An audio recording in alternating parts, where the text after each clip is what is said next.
Chers téléspectatrices, téléspectateurs et internautes, vous suivez la 381e édition de votre émission hebdomadaire sur Radio-Télé Guinée, OCPA Magazine. OCPA Magazine, c'est l'émission de l'Ordre des comptables professionnels agréés d'Haïti qui vous renseigne sur la comptabilité, l'audit, la fiscalité, la finance, les finances publiques, l'éthique, les nouvelles technologies de l'information et de la communication. L'émission qui passe chaque mardi à 10h PM sur Télé Guinée ou reprise mercredi à 10h AM. Et pour les internautes, ils peuvent naviguer sur le www.rtghaiti.com. À cette 381e édition, la première au début de l'exercice fiscal 2018-2019, nous avons le privilège d'accueillir un professionnel d'abord, un homme d'État, un serviteur du public qui est passé du stade de professionnel pur dans l'enseignement, un grand supporter du sport dans ce pays. Vous voyez qui déjà? Et je dirais même qu'il est un des membres du corps des consultants nationaux bénévoles, c'est-à-dire des professionnels qui, dans le domaine de leurs compétences, rendent disponibles leurs recherches pour éclairer le grand public. Je veux citer le sénateur Patrice Dumont. Professeur Dumont, sénateur Dumont, bienvenue à l'émission OCPA Magazine. Merci beaucoup, professeur Payan. Merci à Radio Guinée de m'accueillir. Je suis dans un studio, j'ai envie de dire, qui ressemble quelque part à ce qu'on peut trouver en Amérique du Nord ou en Europe. J'espère que les techniciens avec lesquels j'ai fait connaissance sont vraiment à la hauteur du niveau de technologie qu'on peut deviner à travers tous les équipements qu'on voit ici. Et puis, 3 millions de compliments pour les 381 éditions de l'émission. C'est quand même, j'ai envie de dire, un exploit dans un pays où l'effort tend à se dilater. Ça ne prend pas beaucoup de temps, ça ne dure pas. Que vous teniez à ce point, c'est sans doute d'abord, vous êtes guidé par la foi du charbonnier. Et sans nul doute aussi que vous bénéficiez d'un sens de l'entente, un sens de l'harmonie et de la maison qui vous accueille. Très bien. Donc j'ai envie de faire des compliments aussi à M. Borges, qui sans nul doute s'arrange pour qu'une valeur comme la vôtre et pour que la qualité qui se dégage de cette émission continue à meubler donc la programmation de l'institution. C'est une très bonne chose. Merci.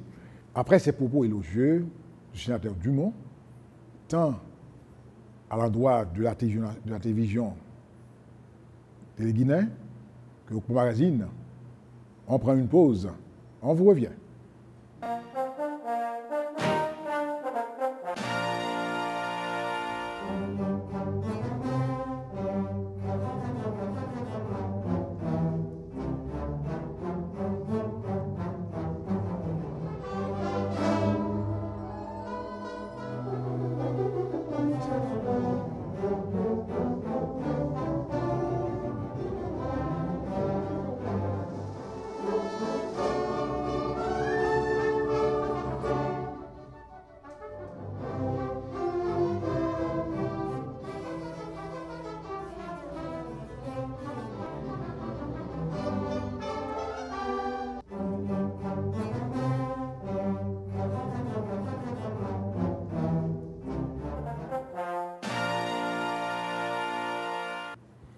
Chers téléspectatrices, téléspectateurs internautes, comme d'habitude, nous nous renseignons sur l'activité de l'Ordre des comptables.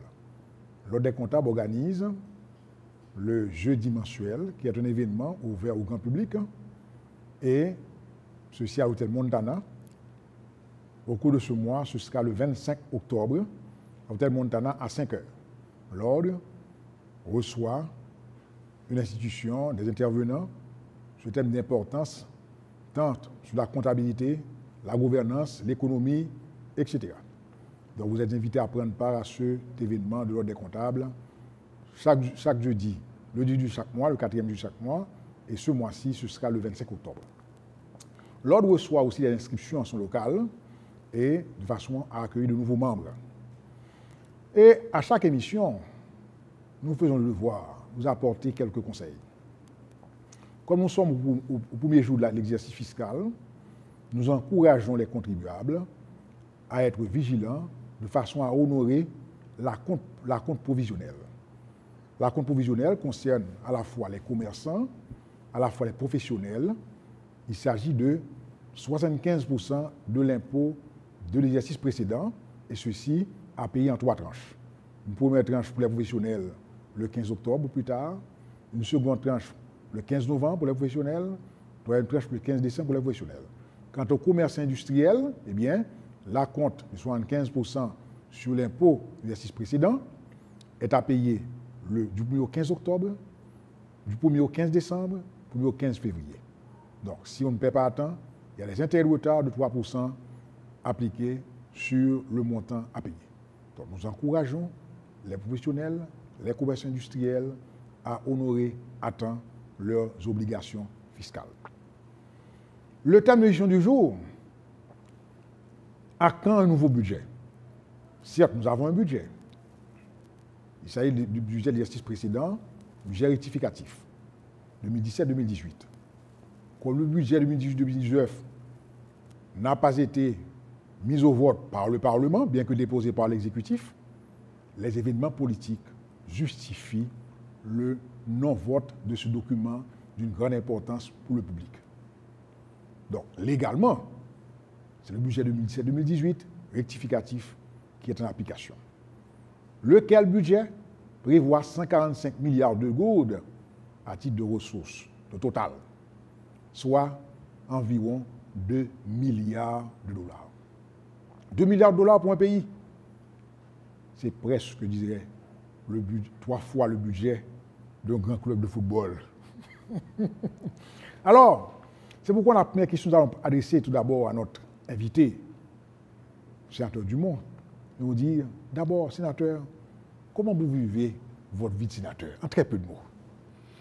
Oh, je peux dire que dans une très large mesure, très bien, parce que je suis engagé dans un combat, j'ai envie de dire de grandeur, où des valeurs comme le patriotisme, l'honnêteté, le civisme comptent pour moi, et cela m'aide à véritablement mettre en application ce que pendant plusieurs années, à l'école primaire, dans ma famille, dans mon quartier, et au niveau de mes amis, à l'école secondaire, à l'université, dans la vie, et j'ai appris donc à comprendre qu'il faut donc mettre en application maintenant. Et mettre en application à plusieurs niveaux, à double titre, d'abord au titre de citoyen et au titre de ce que vous avez sollicité un vote de la part de vos concitoyens et ils vous répondent avec ferveur. Il faut quand même faire un peu d'effort pour honorer cette confiance. En cela, je peux vous dire que chaque fois que j'ai la sensation que j'ai fait le meilleur de moi-même, j'ai fait tout ce qui est possible, comme le réclame Victor Hugo, à ce moment-là, j'ai la sensation du devoir et du devoir bien fait.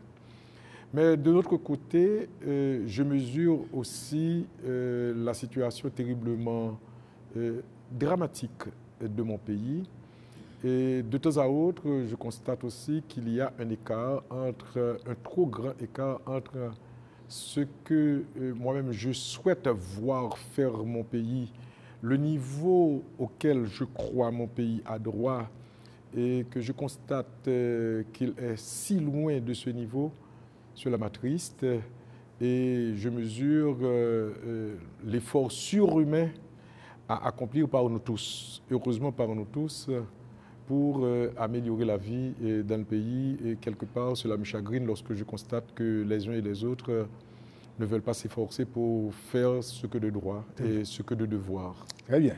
Donc, puisque nous parlons de budget, nous parlons d'un sujet d'intérêt général. Il est prévu 145,6 milliards de gourdes. Le taux de change aujourd'hui est à environ 69,70 gourdes. Donc, nous sommes effectivement à environ 2 milliards de dollars. Qu'est-ce qu'on peut espérer avec cette enveloppe pour un pays de 10 millions, 11 millions d'habitants? Qu'est-ce qu'on peut espérer, sénateur? On peut espérer ce qui se passe dans le pays depuis une dizaine d'années, depuis une vingtaine d'années, depuis 30 années, depuis 50 années. Le budget est trop maigre par rapport aux besoins de la nation. Mais il faut se poser la question fondamentale.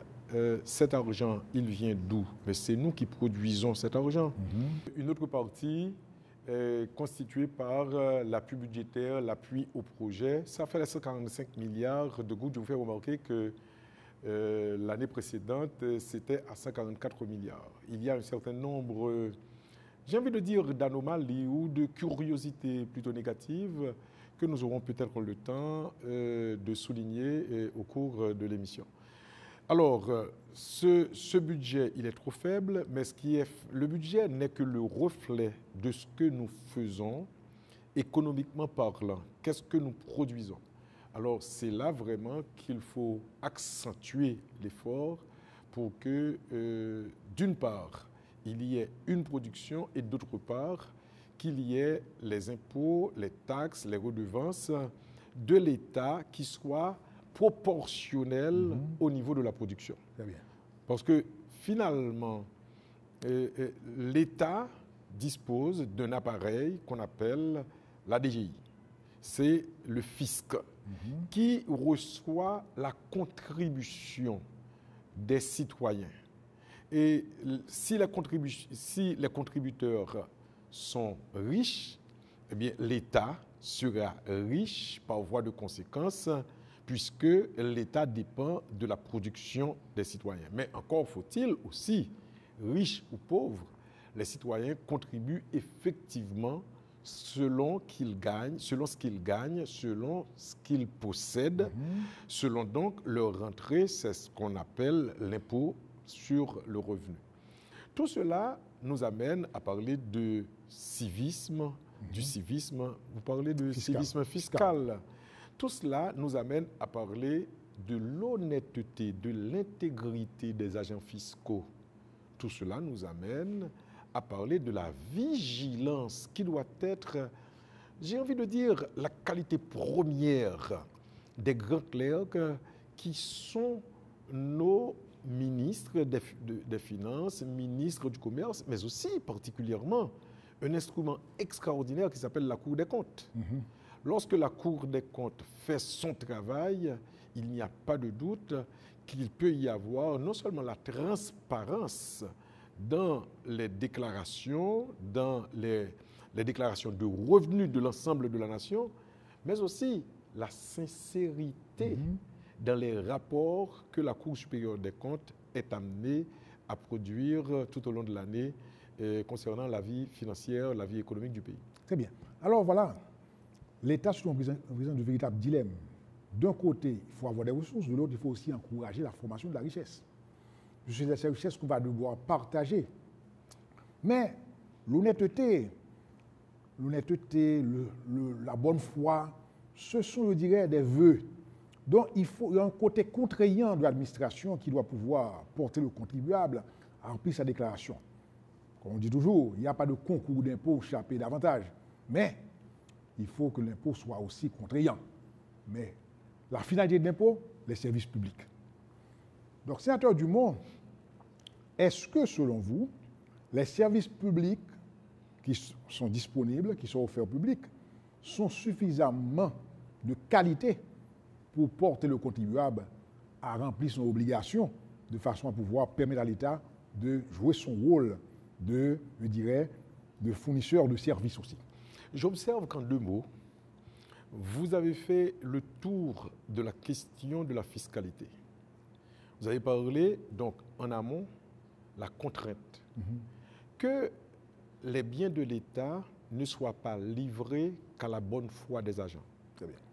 Donc, la contrainte, les spécialistes de la fiscalité sont à même d'aider l'État à mettre en place le système de contrainte, le système de surveillance, le système de vigilance, De contrôle. le système de contrôle qui fera que l'argent ne soit pas dilapidé. Que le contribuable fasse son devoir et qu'après le contribuable, l'État lui-même ne fait pas son devoir de contrainte. Donc, entendez par contrainte tout ce que nous avons cité et que vous avez, j'ai envie de dire, fructifié, vous avez amélioré en avançant la notion de contrôle. Très bien. Quel est le contrôle? Quel contrôle existe-t-il aux douanes, à la DGI, sur les frontières, donc frontières terrestres, frontières maritimes que constituent les douanes, ou frontières aériennes, lorsque les avions arrivent, pour que précisément ce qui doit revenir à l'État lui revienne effectivement. C'est une question fondamentale à laquelle doivent répondre les spécialistes de la fiscalité qui sont engagés par l'État comme fonctionnaires ou sur contrat. Très bien. Deuxième, j'exprime là une inquiétude parce que précisément il y a trop de pertes sur ce qui revient à l'État. Et deuxièmement, vous avez parlé des services publics.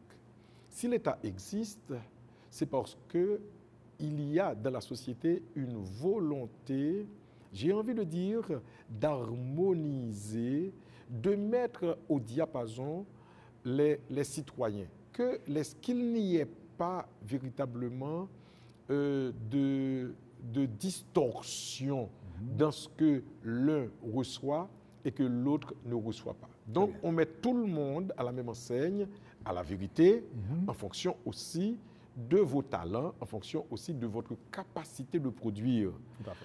Et à ce moment-là, lorsque l'État va construire les routes et que l'État va construire précisément, c'est le mot, les services, l'école, donc l'instruction, l'enseignement, et la profession, les hôpitaux, les soins de santé, les loisirs, les places publiques, les espaces verts, pour qu'on vive véritablement et que les rues soient propres. Eh bien, à ce moment-là, nous avons fait boucler la boucle et nous sommes en train de rêver d'un pays, nous avons envie de dire, normal. Contrainte, service public. Très bien. Alors, M. Dumont, sénateur Dumont, c'est-à-dire le problème est bien posé.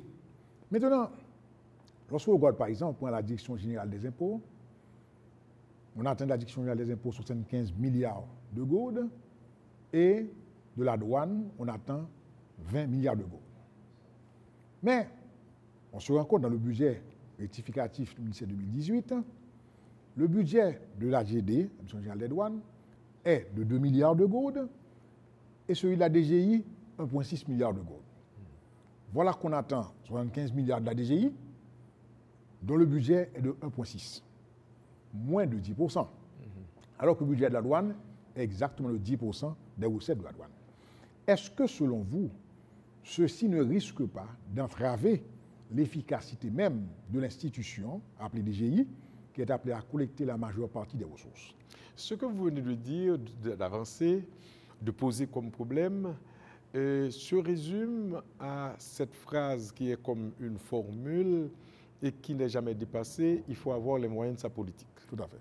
Donc, les spécialistes vous diront, si 1 milliard de disponibles pour acquérir, pour gagner, pour rentrer 75, est-ce que cela est dans l'ordre du possible quand on considère les moyens intellectuels d'une part, donc professionnels, et les moyens techniques dont doit disposer une institution comme la DGI ou comme les douanes? A priori, on a envie de dire que les moyens n'existent pas, les moyens financiers n'existent pas, donc les moyens humains ne seront jamais à la hauteur, ni donc les moyens technologiques, les moyens matériels. Est-ce qu'il faut donc augmenter le budget de ces deux institutions? On a envie de dire oui, mais encore faut-il que cela se fasse en fonction d'une étude bien précise pour laquelle certainement des techniciens comme vous sont nécessaires et donc que précisément on arrive à une certaine modernisation de ces institutions. Je vais vous faire remarquer une chose, un exemple qui devrait être suivi par l'État. Je suis particulièrement impressionné et d'une impression qui m'a apporté un peu de bonheur de constater que la réforme apportée par une commission présidentielle à l'OAVCT ait pu faire que 360 millions de gourdes en une année extrêmement difficile, pour reconstruire, une année de reconstruction donc, d'une institution bousillée systématiquement auparavant. Que donc cette institution, parce qu'elle a pensé installer un système de vidéo, donc caméra au sein de l'institution, parce qu'elle a pensé éliminer les guichets individuels, la circulation de l'espèce, remplacée par l'installation d'un service bancaire, en l'occurrence la BNC. Tout à fait. Et que donc, appuyé aussi par un nombre important d'employés qui se sont mis à travailler sous la direction d'une équipe éclairée et volontairement positive, on est passé pratiquement du simple au quintuple, du simple au sextuple. Il y a là une raison d'espérer.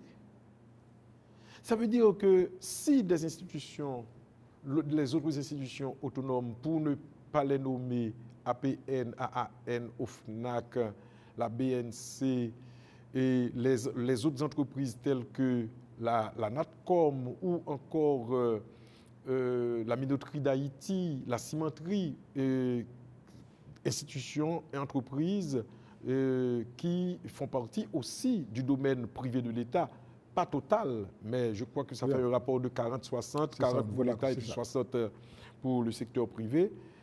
Nous pouvons espérer que sur les 5 prochaines années, un mieux puisse être enregistré dans la mise en place des données budgétaires. Passer donc de 145 milliards à 200 milliards, à 250 milliards, et cela se ressentira sur la vie de la nation, si tant est qu'au plus gros niveau, du président de la République au chef de service ou au simple employé, on continue à être vigilant et à respecter les deniers publics. Eh bien, l'exemple est bien choisi, puisqu'on parle d'une entreprise publique, ou AVCT. Mais alors, je crois que vous menez aussi un combat pour la mobilisation des ressources intérieures en provenance des entreprises publiques à caractère commercial industriel. Mais, savez-vous, sénateur Dumont, il y a une disposition de la loi de l'impôt sur le revenu qui fait obligation aux entreprises publiques de déposer leurs états financiers audités à la DGI. Nous avons une disposition qui remonte à 1986. Mais pourquoi n'est-on peut pas arriver à faire respecter cette disposition-là? Pourquoi? Et je suis conscient de ce que vous posez la question à un sénateur pour qu'il réponde de manière globale, mais en même temps la réponse doit être directe aussi. Ok. Le sénateur de la République vous répond que, en fait, cela ne se fait pas, cela ne s'est pas fait l'année dernière parce qu'il y a eu un laxisme au niveau du pouvoir législatif. Il me semble qu'un certain niveau de conscience, tout neuf, est en train d'émerger non seulement au Sénat de la République, mais aussi et particulièrement, j'ai envie de dire, dans la population haïtienne, en tout cas dans une tranche, j'ai envie de dire, extrêmement concernée, extrêmement intéressée par les problèmes de son pays. Vous avez fait mention du décret de 1986. C'est ça. Et on pourrait ajouter aussi le décret de 2005. À ce moment-là, c'est donc le juriste qui est président. Le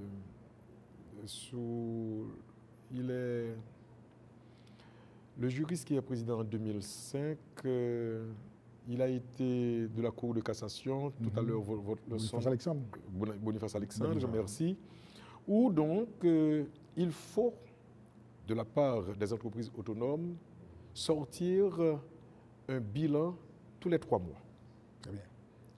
C'est un exercice à faire tous les 3 mois. Et les entreprises autonomes doivent aussi avoir à leur tête, en plus du directeur général, le conseil d'administration. Tout à fait.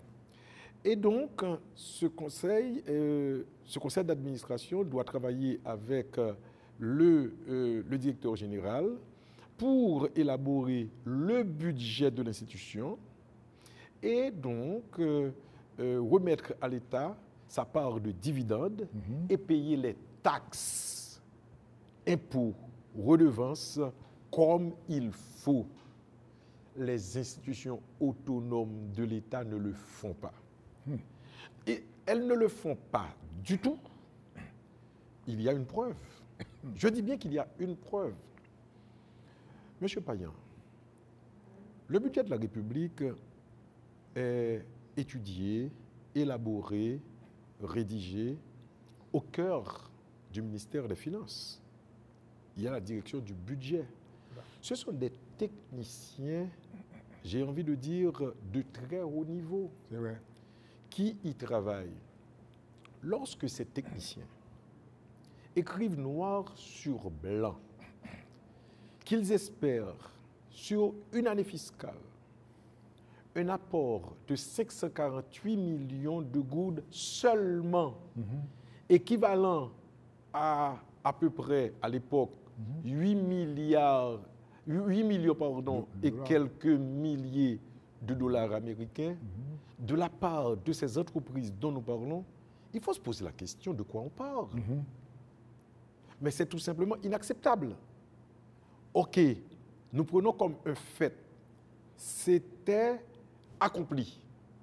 Mais cela avait attiré l'attention de beaucoup de personnes, y compris votre serviteur. J'ai posé le problème avec le Premier ministre et le ministre des Finances de l'heure, le ministre Salomon. Comment pouvez-vous accepter que seulement 548 millions de gouttes soient prévus comme apport des entreprises autonomes au budget national? Ils ont reconnu, particulièrement le ministre, que c'est inacceptable effectivement et qu'il va falloir travailler sur la reconstruction, sur une réforme de ces entreprises autonomes. Mais il n'y a pas que cela. Cette année, je me félicite de ce qu'il y a ce que je vais dire maintenant. On ajoute sur les 548 millions, 3 milliards au budget rectificatif. La question qui s'impose à tout esprit normal, c'est où était cet argent il y a 10 ans, il y a 15 ans? Où était-il il y a 1 an? Il était là. Très bien. Puisque l'argent était là, Oui. on va prendre une pause. De respirer et à vous, disons, patienter. J'étais pas encore conscient de la fatigue.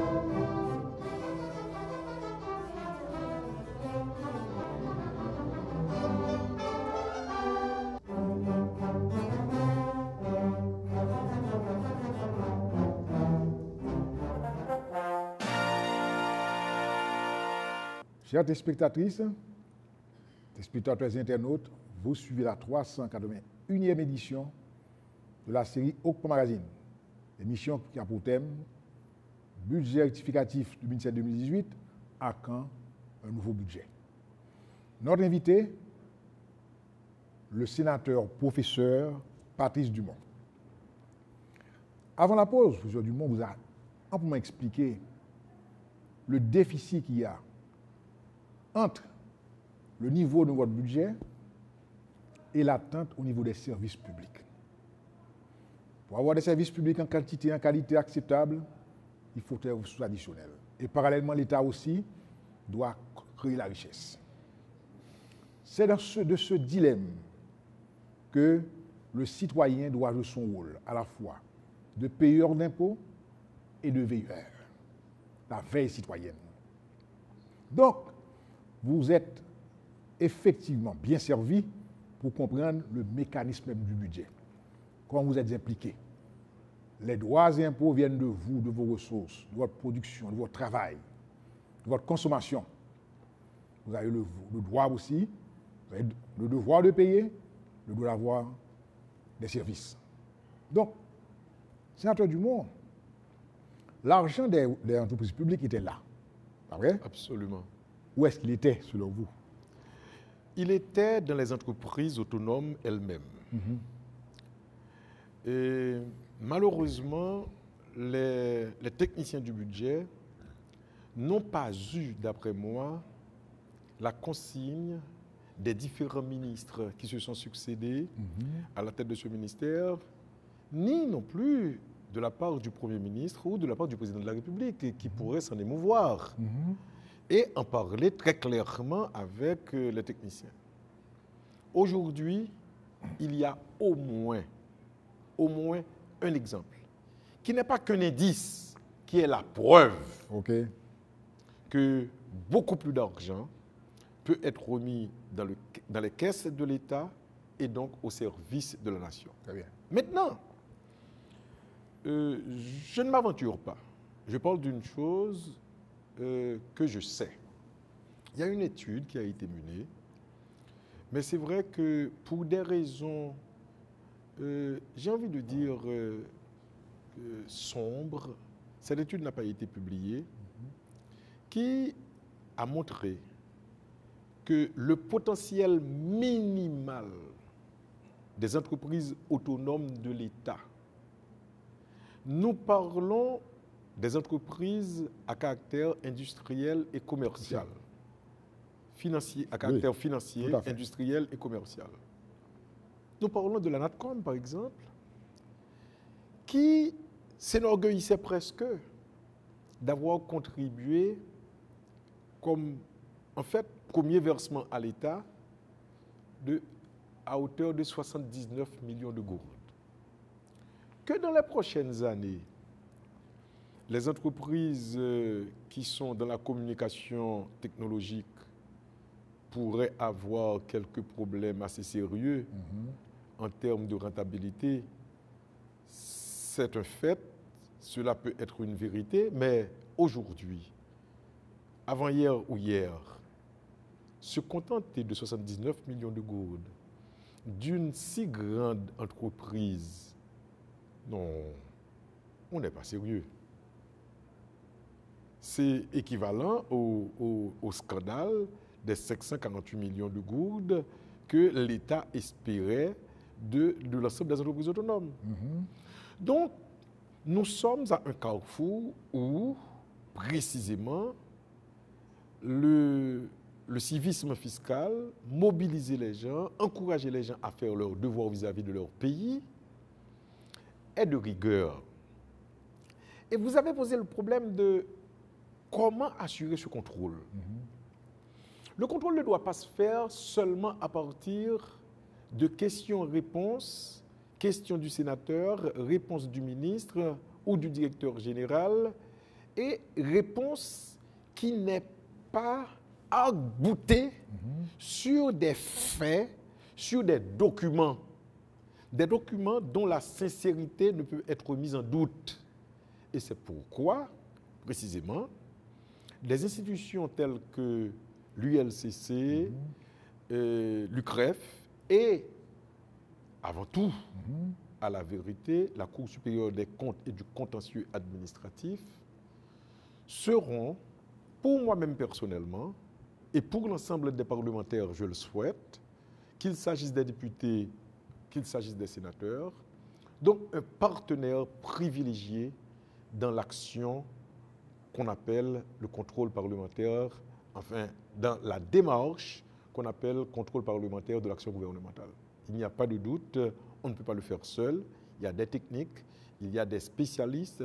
Nous nous ferons aider et nous consulterons régulièrement, particulièrement la Cour supérieure des comptes, à ce sujet. Très bien. Là, c'est un engagement d'un parlementaire, pas des moindres. On parle de sénateur et aussi de quelqu'un qui, dans sa vie, a manifesté beaucoup d'intérêt pour la chose publique. Donc, vous allez devoir veiller aussi au budget alloué à ces institutions-là. Maintenant, sénateur Dumont, le budget rectificatif 2017-2018, un budget qui, selon moi, en application aujourd'hui, est dépassé par les événements, puisque les 6-7 juillet nous ont remonté très clairement il faut un nouveau budget. Est-ce que ceci est une préoccupation aussi pour le Parlement, à savoir un nouveau budget pour 2018-2019? D'abord, je n'ai pas été d'accord avec les principaux termes du budget rectificatif. J'ai voté contre le budget rectificatif et malheureusement, je crois qu'il y a eu de la malice dans le fait d'avoir remis le projet de budget 2018-2019 tardivement à la Commission des finances du Sénat de la République. Et ensuite, il y a eu un chevauchement entre la remise de ce projet de budget 2018-2019 et le budget rectificatif. Et évidemment, ceux-là qui ont été malicieux ont eu beau jeu de constater que le Sénat n'a pas pu travailler sur le budget en tant que tel, le budget 2018-2019, et donc le budget de l'année dernière est automatiquement reconduit. Tout à fait. Il me semble que le Premier ministre, Maître Jean-Henri Séillant, a annoncé qu'il va proposer un budget rectificatif du budget rectificatif à la fin du mois d'octobre. Donc, j'en suis fort aise. J'espère véritablement que cela se fasse le plus tôt possible. Très bien. Mais alors, quelles seraient vos attentes en tant que sénateur de la République de ce nouveau budget attendu de l'exécutif? Oh, mes attentes sont d'abord de diminuer le budget du Parlement, de diminuer le budget du Palais national et d'augmenter le budget consacré à l'enseignement, à l'éducation, donc aux professeurs et à la police et au corps médical. Voici, à mon sens, ce qu'on peut faire de mieux compte tenu de la limitation des moyens sur le plan social. Je dis les professeurs. Je reconnais que je parle de mon lieu. Je parle de ma niche. Je parle de ma petite cage. Mais je ne suis pas dans le corporatisme, c'est-à-dire tout pour nous. Très bien. Non. Mais nous sommes condamnés à accorder une prioritaire à l'éducation. Et j'ai entendu plusieurs fois le président de la République, il l'a encore fait aux Nations Unies, parler de la nécessité de construire 17 000 nouvelles salles de classe pour récupérer 500 000 enfants qui ne vont pas à l'école. Je l'avais pourtant signalé au président de la République il y a un petit peu plus qu'un an à une rencontre spéciale du Sénat, des sénateurs. C'était sur la côte des Araucaniens, c'était une retraite. Il s'était invité lui-même et nous l'avions reçu avec plaisir, où il parlait déjà de cela. Et le Premier ministre l'a noté aussi dans son énoncé de politique générale, que on va devoir construire ces écoles. Mais je ne les entends pas jamais parler de la formation des maîtres. C'est vrai. Ouais. J'essaie le plus possible d'être honnête. J'ai entendu à la rentrée le ministre Agénor Cadet en parler. Mais je n'ai pas encore les faits de la formation approfondie des maîtres. Qui dit enseignement de qualité, dit maître de qualité. Deuxièmement, j'ai proposé que donc, les parts enlevées du budget du Parlement et de celui du Palais national, mais je crois qu'il devrait y avoir encore aussi une troisième ponction pour faire une nouvelle addition. Mais je m'en tiendrai à ces deux-là et pour parler des trois auxquels il faut ajouter quelque chose. La police. Lorsque nos vies individuelles, notre vie collective, nos biens sont entre les mains d'une institution, il faut que les agents de cette institution soient bien traités. Très bien. Moi-même, après avoir beaucoup lu sur la question, je suis arrivé à cette conclusion que notre police a besoin d'une doctrine qui l'élève. J'ai dit au Premier ministre, au moment où il énonçait sa politique générale, faites en sorte que notre police ressemble au Royal Dahomey de Christophe. Faites en sorte que les policiers ne souffrent pas de problèmes basiques. Faites en sorte qu'ils aient une claire conscience. Le mot n'est pas trop grand de la grandeur de leur tâche. Et c'est pourquoi il faut augmenter le budget de la police. Est-ce que vous savez, Maître Payan, que nos médecins qui ont fait le double niveau du fondamental et du secondaire, qui ont fait 6 ans d'études,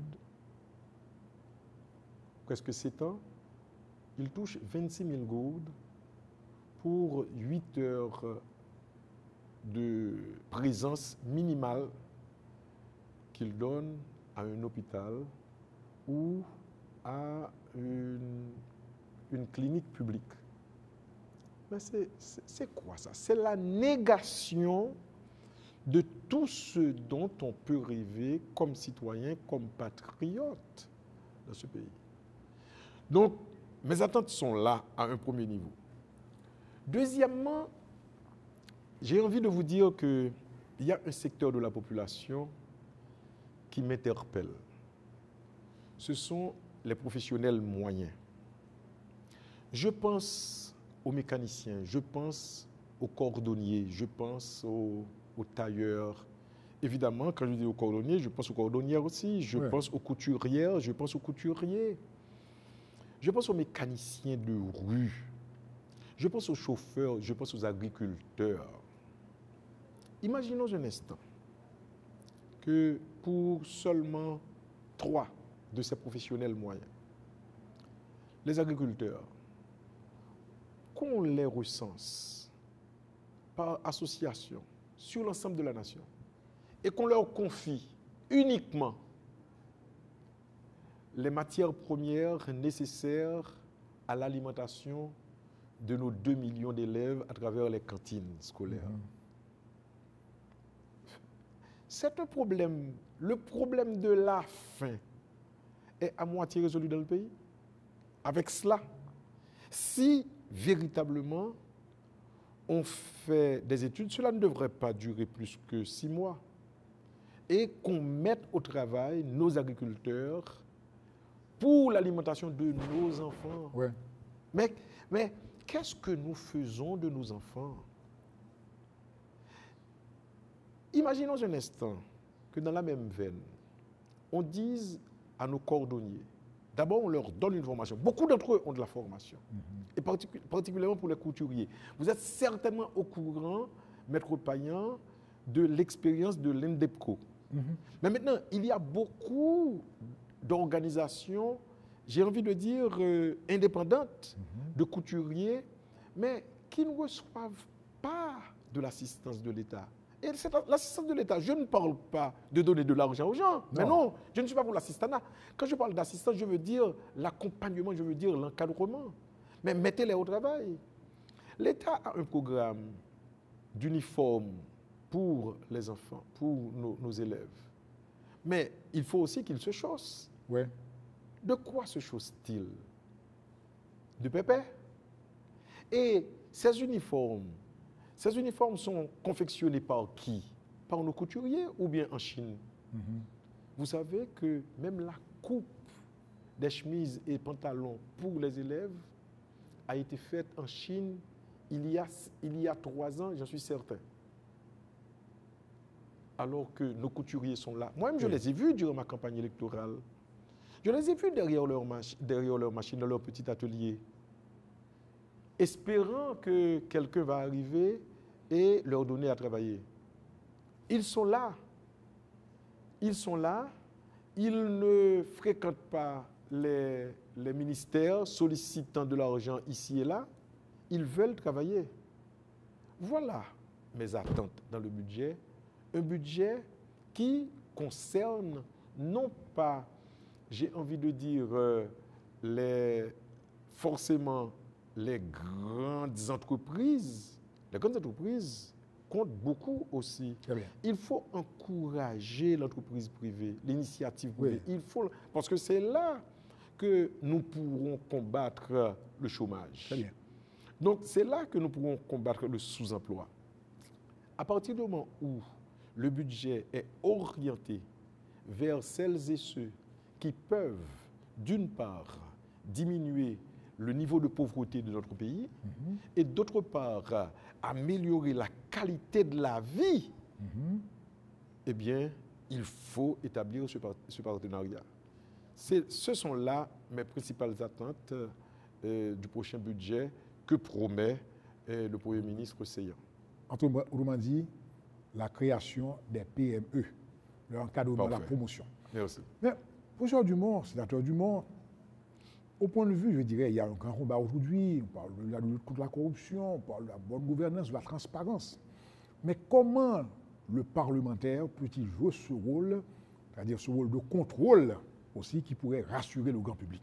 D'abord, que le parlementaire ne confonde pas les rôles. Vous avez été, allons dire, un entrepreneur et vous êtes devenu sénateur. Pas de problème.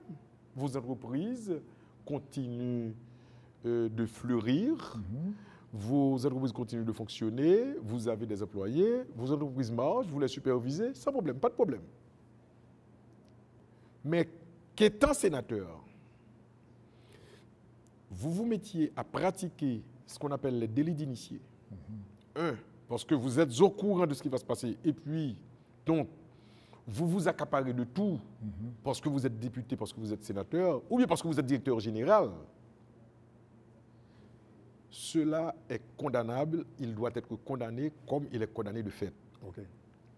Deuxièmement,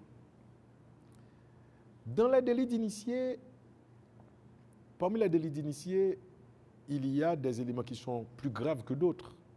Mais il y a aussi d'autres mots, plus ou moins de la même famille. Je prends un exemple qui doit servir de mesure pour tous les autres cas possibles. L'affaire des chariots à l'aéroport. Vous savez que Jean-Luc Eucher, qui a été directeur de l'aéroport de Port-au-Prince, donc directeur de l'AAN, je crois, Autorité aéroportuaire nationale, tout à fait, avait sorti un rapport qui disait que l'aéroport, à ses heures de pointe, particulièrement l'été où la diaspora vient en vacances, pouvait rapporter 90 000 $ américains par mois. Et on donne à l'État aujourd'hui 3 000 $ chaque mois. Et pire, les employés, les gens qui travaillent dans les chariots, ils sont environ 32. C'est l'État qui les paie, ce sont les employés de l'aéroport.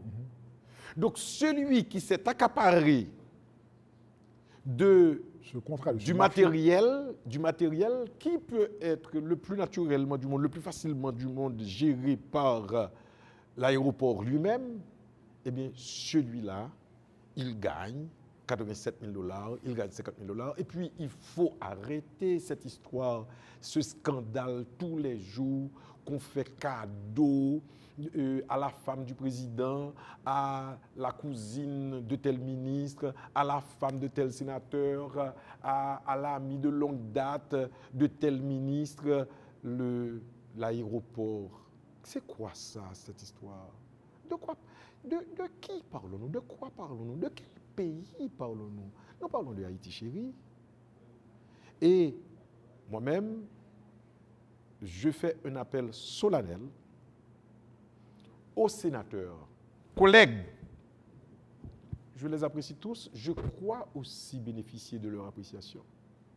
S'il y en a un d'entre nous qui jouit actuellement de ce genre de privilèges, laissez tomber immédiatement. Laissez tomber immédiatement, qu'il s'agisse des chariots de l'aéroport, qu'il s'agisse de telle direction, de telle entreprise, laissez tomber immédiatement. En tant que sénateur, nous avons un salaire, vous saviez. En tant que député, nous avons un salaire, vous le saviez. Nous avons un salaire de 80 000 €. On nous donne des frais, on nous donne du carburant, on nous donne une enveloppe qui nous permette d'aider les plus pauvres. Si vous voulez continuer à gagner beaucoup d'argent, pas de problème. Lancez-vous, continuez vos entreprises. Moi-même, je suis content d'apprendre que telle entreprise haïtienne réussit à pénétrer tel marché. Chaque fois que je suis à l'étranger, j'essaie de voir s'il y a des produits haïtiens dans tel magasin, dans telle market que j'ai eu l'occasion de fréquenter. Chaque fois. J'ai été content et j'ai même, j'ai envie de dire, mis aussi mon petit grain, qu'une entreprise haïtienne ait pu obtenir une part du marché des voyages des Haïtiens au Chili. Une ligne aérienne haïtienne. Que ça ne soit pas seulement une ligne chilienne qui fasse ce trafic. Mais je veux que tout le monde gagne beaucoup d'argent. Je veux. Mais attention, le serviteur de l'État sait à quel niveau, il sait ce qu'il attend. Très bien. Donc si vous estimez que vous devez gagner 50 millions de gourdes tous les jours, eh bien, ce n'est pas en tant que serviteur de l'État que vous le ferez. Donc vous êtes contre le trafic d'influence? Contre le trafic d'influence, contre les délits d'initiés. Je suis un républicain pur et dur. Et comme on le dit dans la Bible, je n'ai point honte de l'évangile, je n'ai point honte de mon patriotisme. Très bien.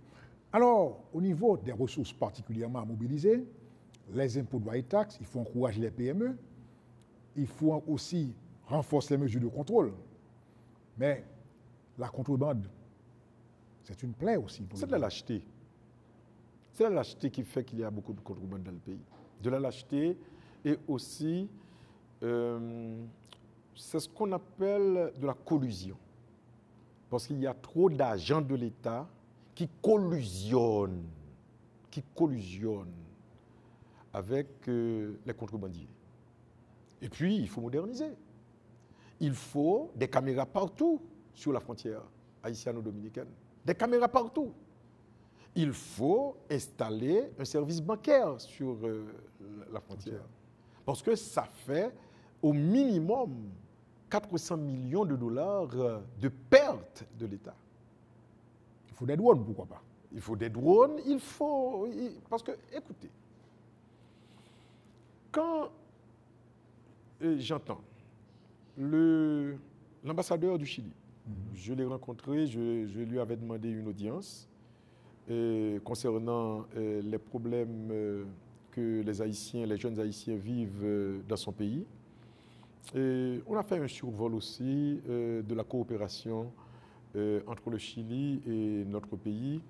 Et il m'a fait savoir, je ne le savais pas, et je le remercie encore, qu'il y a le projet d'une assistance légale du Chili à Haïti sur les questions minières, l'exploitation minière. Eh bien, il faut avancer sur ces choses-là. Parce que nous ne pouvons pas laisser pourrir nos ressources.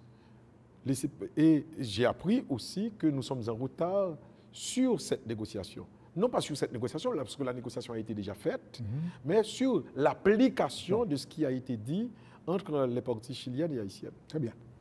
Nous sommes malheureusement arrivés au thème de l'émission. C'est Quels dommage. sont vos derniers propos? Mes derniers propos... Un nouvel exercice fiscal qui commence. Mes derniers propos, c'est que je vais être flatteur. Je vais vous demander de continuer et que donc cette émission de l'OCPA aille le plus longtemps possible dans l'histoire de la télévision en Haïti et des services que peuvent offrir les comptables agréés. Et mes derniers propos sont aussi de remercier le corps technique qui donc soutient votre travail de journaliste, d'intervieweur. Sans eux, le travail n'aurait pas été possible parce que c'est vrai que j'ai parlé de la qualité visible du matériel technologique que j'ai pu voir ici, mais comme le dit la chanson, ce n'est pas le micro, c'est le chanteur. Ce n'est pas le cheval, c'est le cavalier. Et si donc les caméras donnent des images intéressantes, j'imagine, je ne l'imagine pas, je le sais, que c'est la tâche bien accomplie des techniciens, y compris aussi celles et ceux que je ne vois pas du tout et qui sont dans un espace dénommé, je crois, c'est la régie. Et j'ajouterais que le premier pays, et là je suis d'accord avec Jovenel Moïse, le premier problème du pays, c'est la corruption. Et là où je ne suis pas d'accord avec lui, c'est qu'il ne fait pas assez ou pas du tout pour enrayer le mal. Je crois qu'il faut que tout le monde en soit conscient. Celui qui vole le pays et vous fait cadeau de 50 gourdes, de 1000 gourdes, il n'est pas votre ami. Celui qui est votre ami, c'est celui qui travaille pour que le pays ait ce auquel il a droit en termes de fiscalité et qui travaille pour qu'il y ait des entreprises privées qui fonctionnent, qui florissantes, qui produisent et qui emploient des gens. Très bien. Et celui qui est votre ami, c'est celui qui, au cœur de l'État, ne vole pas.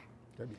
Et qui fait que les ressources de l'État servent à l'école de vos enfants pour que vous ne soyez pas obligés tous les jours à venir demander à M. Borges, à M. Payan de l'argent ou bien qu'on fasse entrer votre enfant pour voir l'école. Mais non, au contraire, on devrait voir les agents de l'État pénétrer dans les maisons, arracher les enfants de leur maison pour les placer à l'école. C'est cela, c'est ce spectacle auquel les Haïtiens devraient assister. Et non pas le contraire, que les parents s'agenouillent aux pieds de puissants pour que leurs enfants aillent à l'école. Cela se fait parce que votre argent est volé, parce que votre argent est mal utilisé. Le mésusage des biens de l'État arrive à un point où il faudrait avoir honte de ce qui se passe dans le pays. Ainsi prend fin la 340e édition de l'émission Ouk Magazine. Nous disons un grand merci au Sœur Dumont, au sénateur Dumont, pour sa disponibilité, ce temps de partage. À vous, nous disons, bonne année fiscale. Et au sénateur Dumont, nous disons, bon travail et du courage. Merci beaucoup, professeur Payan. Pareil à vous. Merci.